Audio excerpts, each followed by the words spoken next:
Salah satu dokumen rasmi dasar kerajaan berkaitan PPB yang boleh dirujuk adalah Berkeliling Perkhidmatan Kementerian Pendidikan Malaysia Bilangan 3 tahun 2020, Dasar Latihan Sumber Manusia dengan objektif-objektif berikut. Pertama, menjadikan KPM sebagai organisasi pembelajaran yang cemerlang dan terancang berteraskan pembangunan kompetensi dan pembelajaran berterusan. Kedua, menyediakan pegawai yang kompeten dan berprestasi tinggi dalam melaksanakan tugas dan tanggungjawab di kementerian.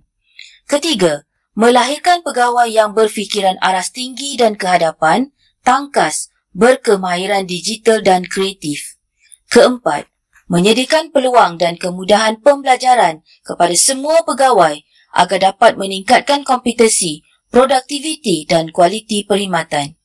Kelima, meningkatkan tahap profesionalisme dan nilai-nilai murni pegawai. Keenam, menyokong pembangunan profesionalisme dan kemajuan kerjaya pegawai KPM. Dan ketujuh, memupuk jati diri dan semangat cintakan organisasi dan negara.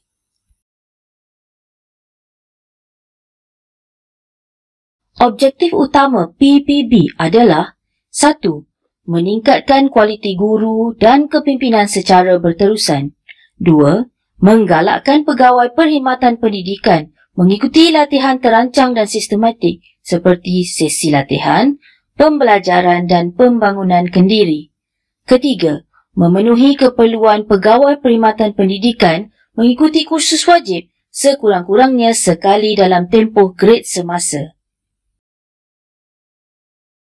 Matlamat PPB adalah untuk membangunkan kompetensi profesional ke arah memantapkan atribut yang dihasratkan agar guru dan pemimpin sekolah dapat melaksanakan peranan dan tanggungjawab menyampaikan perkhidmatan dengan lebih berkesan dan cemerlang secara berterusan.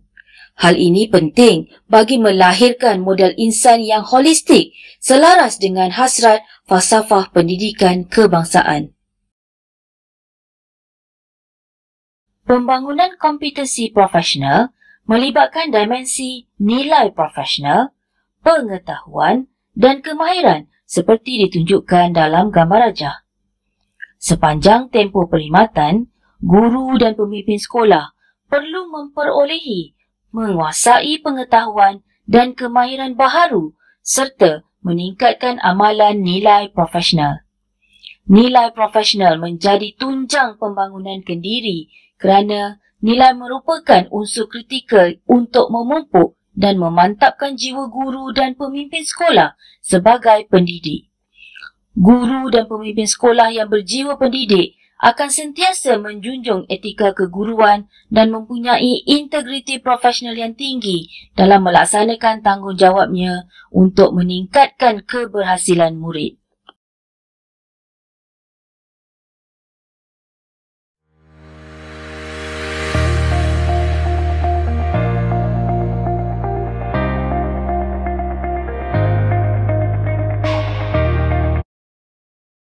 Kepentingan PPB adalah: pertama, meningkatkan keberhasilan murid bagi memenuhi keperluan abad ke-21. Kedua, memperoleh pengalaman baharu melalui aplikasi pengetahuan dan kemahiran terkini. Ketiga, membangunkan kompetensi, potensi, bakat dan kualiti diri setaraf guru di negara berpencapaian tinggi dalam bidang pendidikan. Sehubungan dengan itu, atribut kompetensi profesional yang dihasratkan adalah: pertama, kompeten, iaitu cekap, mahir dan efisien. Kedua, proficient, menyampaikan dan menjelaskan idea, maklumat atau kritikan membina dan berkesan. Ketiga, strategis, mampu mengkonseptualisasi dan merealisasikan idea, program serta projek secara kreatif dan inovatif mengikut keutamaan dengan berkesan. Keempat, berwawasan, berpandangan jauh tentang perkembangan dan kemajuan masa hadapan serta berjaya mencipta visi dan merealisasikan matlamat. Kelima, beraspirasi. Bercita-cita dan bertekad untuk menjadi yang terbaik selaras dengan aspirasi negara. Ciri-ciri program PPB yang baik adalah: pertama, kursus. Kursus mesti relevan. Reka bentuk penyampaian mestilah seronok dan mempunyai nilai tambah. Kefakaran fasilitator juga adalah penting supaya peserta dapat melibatkan diri dalam aktiviti dengan aktif. Kedua, berfokus. Tumpuan kepada beberapa matlamat. Ketiga, peluang. Ada peluang untuk mencuba. Keempat, jadual. Aktiviti secara berjadual dan kerap. Jadual mestilah sesuai dengan mengambil kira jadual tugas peserta. Kelima, berterusan.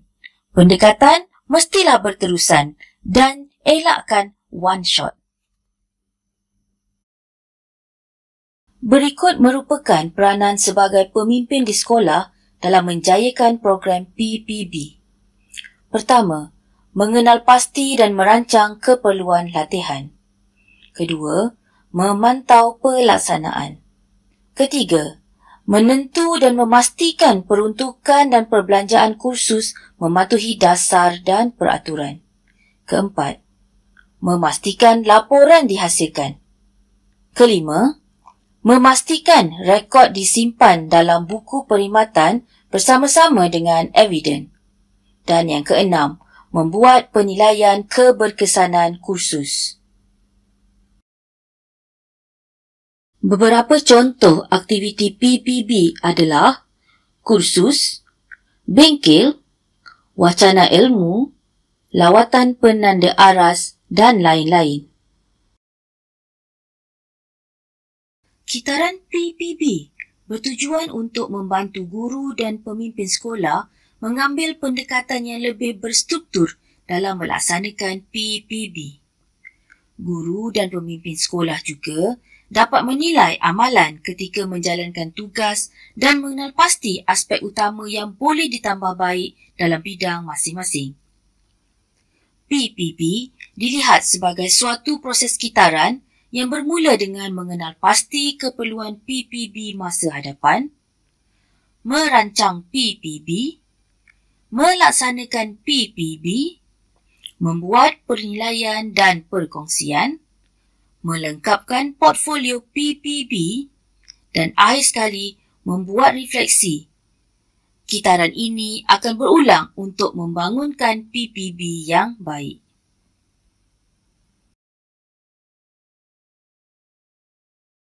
Terdapat beberapa faktor kejayaan PPB. Antaranya, kesepaduan tindakan daripada aspek pemahaman, penilaian dan accountability. Kedua, perubahan paradigma, jiwa dan kesedaran bahawa PPB amat kritikal untuk keberhasilan murid. Dan yang ketiga, penggunaan sumber baharu dan sedia ada secara kolaboratif dan optimum.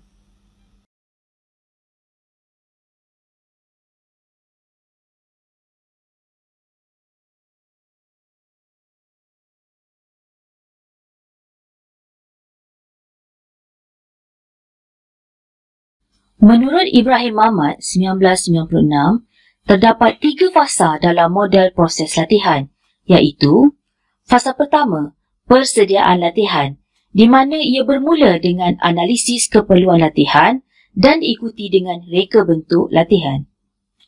Dalam fasa kedua, iaitu pelaksanaan latihan, pemilihan kaedah latihan perlu dilaksanakan terlebih dahulu sebelum melaksanakan latihan. Dalam fasa ketiga pula, iaitu fasa penilaian latihan, penilaian perlu dilakukan terhadap pemilihan kaedah keberkesanan latihan dan dituruti dengan pengawalan terhadap pelaksanaan latihan.